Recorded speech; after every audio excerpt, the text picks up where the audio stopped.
গত 23/12/2021 it is গতকালকে রাত্রেবেলা 10:30 নাগাদ আগরতলায় শিশুবিহার স্কুল এবং উমকান্ত ইংলিশ মিডিয়াম রাস্তায় যে এমএলএ হোস্টেলের যে রাস্তাটা আছে, এখানে একটা গাড়ি যেটা শুভজিৎ ধর নামে এক ব্যক্তি চালিয়ে প্রচন্ড দ্রুতগতিতে এবং বেপরোয়াভাবে চালিয়ে ডিউটিরত যে পুলিশ পার্সোনালরা ছিলেন তারা ওনাকে গাড়ি থামাতে নির্দেশ দেওয়া সত্ত্বেও উনি গাড়ি আরো দ্রুত এবং বেপরোয়াভাবে চালিয়ে তাদেরকে মারা এবং টেস্ট করার উদ্দেশ্যে গাড়িটা আরো জোরে চালিয়ে দেয় এবং আলটিমেটলি গাড়িটা এমএলএ হোস্টেলের ওয়ালে ধাক্কা লাগে।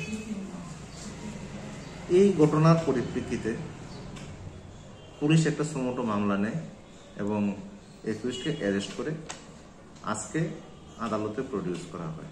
পুলিশ 3 দিনের পুলিশ রিমান্ড চেয়েছিল। আদালত হিয়ারিং এর পরে একুশড দ্যাট ইজ শুভজিৎ ধরকে 3 তারিখ অবধি জেল কাস্টডিতে রাখার নির্দেশ দিয়েছেন এবং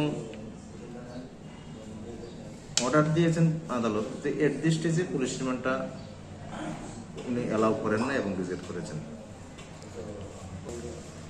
এটা তো ডিফেন্সের যে সাবমিশন ছিল, এটা থেকে আমিও জানতে পেরেছি যে উনি একজন ডক্টর ছিলেন এবং এজ পার সালমান সেলিম খান কেস, এটা আমরা সকলেই জানি যে সালমান খানের কেস অনুসারে যদি কোনো এলিট পার্সন অফ সোসাইটিতে যদি এই ধরনের অপরাধ করে, এটা আরো রেয়ার এন্ড রেয়ার পানিশমেন্ট পাওয়া উচিত।